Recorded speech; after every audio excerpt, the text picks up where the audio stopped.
15/4/2024 ده تاريخ اختفاء أحمد محمد سعد، طفل عنده 15 سنة مقيم في عزبة عثمان في منطقة شبرا الخيمة، عايش وسط أهله وجيرانه في نفس المنطقة.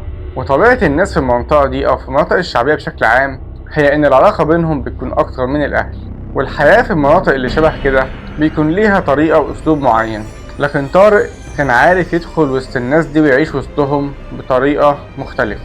في الأول لازم نعرف مين هو طارق. شاب في نهاية العشرينات حياته كلها غموض، محدش يعرف هو أصلا منين ولا أهله موجودين فين، وظهر من حوالي 4 شهور في عزبة عثمان في شبرا الخيمة. لكن ظروفه المادية كانت صعبة جدا، لكن في نفس الوقت هو كان عارف ازاي يخلي الناس تتعاطف معاه وتساعده ازاي. وعرفوا منه ان هو عنده مرض السرطان، ولكن هو بيعالج نفسه بنفسه. ده غير ان هو متكفل بحياته الشخصية بشكل عام، والاهم من ده كله ان هو شخص متدين جدا جدا. دايما كان يقعد مع الناس ويعلمهم ازاي يتعاملوا مع بعض بطريقة اخلاقية وطريقة كويسة، والطريقة دي هي اللي خلت طارق يقدر يخش وسط الناس دي في المنطقة الشعبية دي ويعيش وسطهم بشكل طبيعي وعادي. شاب صغير مريض ومتدين ومتكفل بنفسه من كل حاجة، وعلشان كده أهالي المنطقة تعاطفوا معاه جدا وبدأوا يساعدوه، واشتغل عامل في قهوة من القهاوي اللي موجودة هناك في المنطقة، مع ان هو اصلا شغال كهربائي. لكن بسبب ظروفه الصحيه كان الاسهل بالنسبه له ان هو يشتغل في قهوه. وطبعا شغل القهاوي خلى علاقته بالمنطقه وبالناس اللي هناك تبقى اقوى بكتير جدا جدا. ودايما علاقاته بالاطفال كانت اقوى بكتير جدا جدا، لانه دايما كان يلم حوالين الاطفال ويقعد يتكلم معاهم في الدين وازاي حياتهم تبقى احسن لما يكبروا. وعلشان كده كان في اطفال كتير من المنطقه بتحب طارق جدا جدا،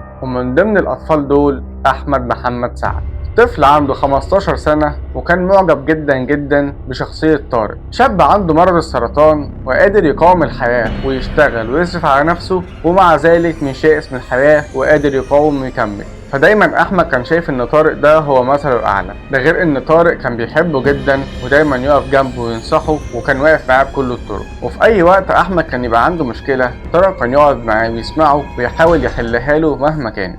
صاحب القهوة اللي كان شغال فيها طارق بدأ يلاحظ إن طارق بيتغيب عن الشغل كتير من غير ما يعرفه أو ياخد إذن منه. ولما صاحب القهوة اتكلم مع طارق، طارق قال له سبب الغياب بسبب إن أنا باخد الجرعة الكيماوي الخاصة بمرض السرطان، وإن دي حاجة غصب عنه وربنا يحوش عنك وعني، ودي حاجة ما يقدرش يتحكم فيها. وطبعا صاحب القهوة كان دايما بيسكت لأن ده مرض، وكان دايما متعاطف مع طارق. وفعلا طارق كان عارف إزاي يأثر على الناس دي. وبعد الكلام ده يكمل طارق زي ما هو عامل في القهوة بشكل طبيعي جدا، مفيش أي مشكلة، لحد ما مرة واحدة طارق يختفي تماما. وبعد أسبوعين طارق يرجع ويظهر تاني، لكن المرة دي يرجع بشكل ومظهر مختلفين تماما. شخص اتغيرت حياته بشكل ملحوظ جدا جدا. فجأة اشترى عربية وغير تليفونه، وطريقة لبسه ومعيشته اتغيرت خالص. وأهل المنطقة لما سألوا صاحب القهوة عن سبب التغير اللي طارق وصله ده، قال لهم إن أخوه كان غني جدا وتوفى، وطارق أخد الورث بتاعه، والورث ده كان مبلغ كبير جدا. ومن اللحظة دي طارق اتحول من عامل جوه القهوة لزبون قاعد في القهوة بيطلب طلبات.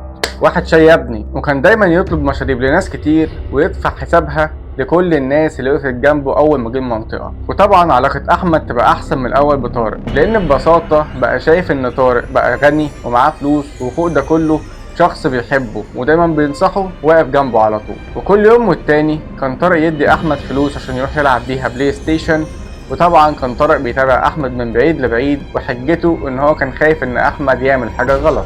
وبسبب تصرفات طارق مع احمد كان كل ما يروح بيته يحكي لاهله قد ايه طارق كويس معاه وبيحبه، ويحكي لهم على كل الحاجات اللي طارق بيعملها مع احمد وقد ايه هو متعلق بيه وعلى طول شايفه قدوه ليه. ويقول لهم ان طارق دايما بيقول له يبعد دايما على الناس الوحشه اللي ممكن تخليه يتعلم اي حاجه غلط، وان هو لازم دايما يهتم بدراسته ويطلع حاجه كويسه. وبعد ما يعدي 4 شهور من الوقت اللي ظهر فيه طارق في المنطقه، نوصل يوم 15/4 سنة 2024. أحمد ينزل من بيته عادي زي أي يوم طبيعي. أحمد ينزل من بيته ويتنقل من مكان لمكان ويدخل محل البلاي ستيشن اللي متعود يلعب فيه أكتر من مرة. لكن مرة واحدة أحمد يختفي، وعلى الساعة 8 بالليل أهل أحمد يبدأوا يقلقوا ويحسوا إن في حاجة غلط، لأن أحمد عمره ما اتأخر على البيت وعمره ما عمل كده أبدا. ويبدأوا يدوروا عليه في كل مكان، لكن فعليا أحمد ملوش أي أثر. وطارق نفسه كان واقف معاهم وبيدور معاهم على أحمد في كل مكان. وأهل أحمد وأهل المنطقة بدأوا يفرغوا كاميرات المراقبة عشان يعرفوا أحمد راح فين بالظبط.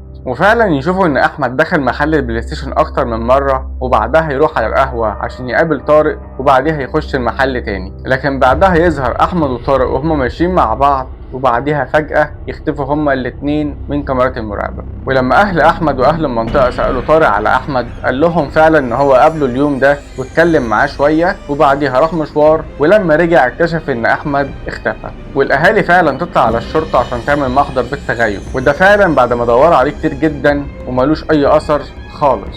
وفي نفس الوقت هو كان بلاغ تغيب عادي جدا، لأن ما كانش فيه أي شك في أي حد ممكن يأذي أحمد في أي حاجة. وطبعا رجال الأمن اتعاملت مع بلاغ التغيب بشكل عادي جدا، وكالمعتاد علشان بلاغ التغيب يبدأوا رجال الأمن يتحركوا علشانه لازم يعدي عليه 48 ساعة. وفعلا بعد مرور يومين تبدأ رجال الأمن تتحرك وتفرغ كاميرات المراقبة مع الأهالي. ولما شافوا الكاميرات فعلا لقوا إن حركات أحمد في المنطقة طبيعية وعادية جدا، بس في نفس الوقت لاحظوا إن طارق دخل الصيدلية اللي في المنطقة في نفس التوقيت اللي اختفى فيه أحمد أو قبلها بشوية. وطبعا لما رجال الأمن عملت تحرياتهم وسألوا الصيدلي هو طارق دخل اشترى إيه بالظبط، عرفوا إن طارق اشترى مادة مخدرة وشاش وقط. بس لما سألوا ورا أحمد وتأكدوا من أهالي المنطقة، عرفوا إن أحمد عنده سرطان وممكن جدا يكون دخل الصيدلية عشان يشتري حاجة تخص المرض اللي عنده.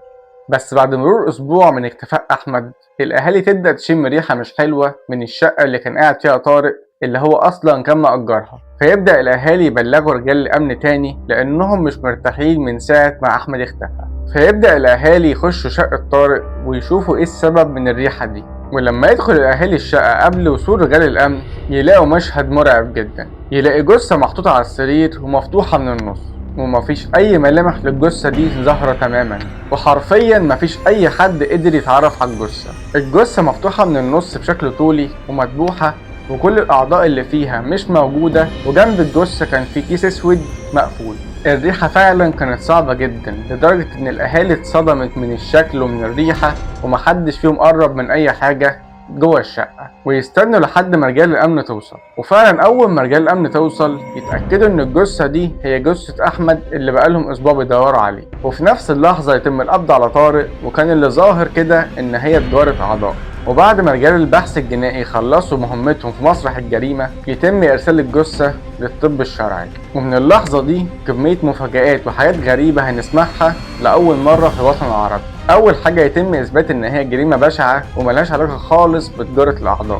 الطب الشرعي أثبت إن الجثة دي اتعرضت للتعذيب قبل القتل، وإن كل الفتحات اللي فيها ملهاش أي علاقة خالص بتجارة الأعضاء، لأن كل الفتحات تم فتحها بشكل غير طبي خالص. واللي كان واضح برضو ان مفيش اي معدات او ادوات طبية موجودة في مسرح الجريمة، واضح انها جريمة غريبة من نوعها. تقرير الطب الشرعي كان بيقول ان العين مش شايلة من مكانها، وان الجثة كل الاعضاء اللي فيها زي القلب والكبد والكلى كانوا متشالين ومحطوط في كيسة جنب الجثة. ده غير ان الجثة كان فيها فتحة طولي في النص، غير ان الرقبة كان فيها ذبح واضح جدا. صعب انسان طبيعي يعمل كده، وليه اصلا؟ طارق في اعترافاته رجال الامن قال لهم ان هو عمل كده لهدف التجاره في الاعضاء البشريه، وان ده كله كان بمقابل مبلغ 5 مليون جنيه، وان الشخص اللي كان بيديله كل الخطوات والتوجيهات دي شخص مقيم في الكويت، وان الشخص ده طارق اتعرف عليه عن طريق شبكات التواصل الاجتماعي، والشخص ده عرض عليه 5 مليون جنيه، وده مقابل ان هو هيجيب شخص يقتله ويطلع كل اعضائه الداخليه، وبعد كده الشخص ده هياخد الاعضاء دي يتصرف فيها،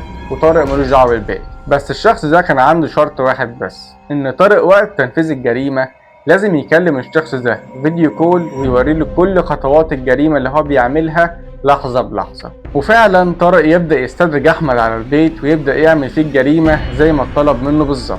بس الغريب بقى ان هو بعد ما خلص كل اللي اتطلب منه بالظبط، الشخص قال له ان كل الاعضاء اللي طلعت من احمد دي ملهاش اي لازمه ومتنفعوش، ولازم يعمل كده تاني في شخص تاني. والشخص ده قال لطارق ان هو هيزود له المبلغ عن كده كمان لو قدر يعمل كده في اسرع وقت. وفعلا طارق عمل كده، ساب احمد مرمي على السرير وهو مقتول، ونزل عشان يدور على ضحيه تانية.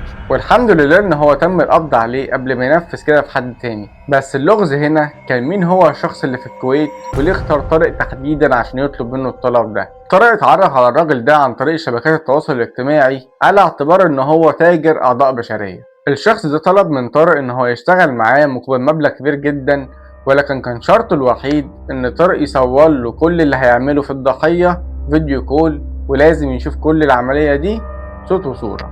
ومن الواضح كده إن كل مرة كان طارق بيتغيب فيها من الشغل اللي كان شغال فيه في القهوة زمان، إن هو كان بيطلب منه حاجات معينة يعملها على حيوانات، وكان فعلا بينفذها ويصورها فيديو كول. وفي الحقيقة بقى إن كل ده ما كانش غرض الأعضاء خالص، لكن دي حاجة بتحصل على الدارك ويب هنشرحها كمان شوية. وطبعا كل مرة كان طارق بينفذ فيها طلبات الراجل ده، كان الراجل ده بيدي طارق فلوس كتيرة جدا، وده اللي خلى طارق لما اختفى ورجع تاني كان باين عليه العز والزهر لعب معاه. وساعتها لما الراجل طلب من طارق ينفذ العملية الكبيرة مقابل ياخد 5 مليون، طارق ما فكرش كتير ونفذ فعلا. رجال الأمن بعد ما خلصوا التحقيقات مع طارق ياخدوا كل المعلومات اللي تخص الشخص اللي موجود في الكويت، ويعرفوا إن هو طالب جنسيته مصرية سنه 15 سنة بس، ويتم التنسيق مع إدارة التعاون الدولي ومع الانتربول، ويتم فعلا ضبط الواد ده هو وأبوه ويتم ترحيلهم على مصر. وسبب القبض على أبو الولد ده إن الولد ده كان دايما بيستخدم موبايل أبوه في إن هو يكلم طارق من تليفون أبوه من رقمه الشخصي. وبعد التحقيق معاه اكتشفوا ان الولد ده شغال على الدارك ويب، وان الموضوع ملوش علاقة خالص بتجارة الاعضاء البشرية، وان نوعية الفيديوهات اللي من النوع ده منتشرة جدا على الدارك ويب وبتتباع بارقام فلكية كبيرة جدا. وفي الدارك ويب في ناس بتدفع ارقام كبيرة جدا مقابل ان هي تتفرج على فيديو لشخص بيموت او بيتعذب قدام الكاميرا. المهم ان الشخص اللي كان في الكويت ده كان هدفه ان هو يجيب الفيديوهات دي ويحطها على الدارك ويب ويبيعها بأرقام كبيرة جدا. الغريب بقى إن طارق أول ما اتعرف على الراجل ده والراجل ده عرف إن طارق محتاج فلوس، عرض عليه إن هو يشتغل معاه في إدارة الأعضاء، والغريب إن طارق ما اعترضش ووافق على طول. طارق ما كانش عنده أي مشكلة إن هو يجيب بني آدم يفتح بطنه وياخد أعضائه ويبيعها مقابل حبة فلوس. طبعا في البداية طارق بدأ يتصور مع أحمد كام صورة ويبعتها للشاب ده في الكويت، وأول ما الشاب ده وافق إن أحمد يبقى الضحية، طارق نفذ في أحمد الحاجة دي على طول. وطبعا رجال الأمن لما مسكوا الشاب اللي في الكويت ده وحققوا معاه اكتشفوا إن هو مش أول مرة يعمل كده، واكتشفوا إن هو عمل كده في أكتر من دولة وبنفس الطريقة. ومن القذارة بقى إن الشخص ده بعد ما أخد الفيديوهات من طارق، بعد ما شاف إن هو قطع أحمد وخد أعضائه وطلعها حطها في كيس، قال لطارق في الآخر إن الأعضاء دي متنفعوش وعايز ضحية تانية. في نهاية حلقتنا عايز أقول إن النوع ده من الجرائم منتشر جدا في الدول الغربية، لكن ده ما كانش منتشر عندنا في الوطن العربي خالص وقتها. طبعا خلينا عارفين إن الدارك ويب ده هو حياة سرية كاملة، هتلاقي فيها تجارة أعضاء وتجارة سلاح وتجارة مخدرات بشكل كبير جدا ومحدش يعرف عنها حاجة. والأصعب بقى إن موجود على الدارك ويب فيديوهات لتعذيب أطفال وفيديوهات لقتل قدام الكاميرا زي ما حصل مع أحمد بالظبط. أشوفكم في حلقة جديدة، ما تنساش لايك شير سبسكرايب. سلام.